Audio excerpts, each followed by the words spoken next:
Praise the Lord. இந்த நாளுக்கான தேவ வார்த்தை ஏசாயா 43ஆம் அதிகாரம் 19ஆம் வசனத்தினுடைய முதல் பகுதி. இதோ நான் புதிய காரியத்தை செய்கிறேன்.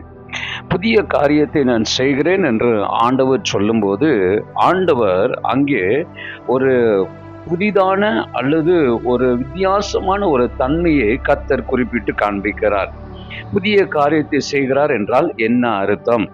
யாத்ராகமம் புஸ்தகம் 34ஆம் அதிகாரம் 10வது வசனத்தை நீங்க வாசிக்கும் போது, எந்த ஜனத்திலும் செய்திராத ஒன்றை நான் உனக்கு செய்ய விரும்புகிறேன் என்று சொல்லுகிறாரே, அதுதான் கர்த்தர் செய்கிற ஒரு புதிய காரியமா இருக்கிறது.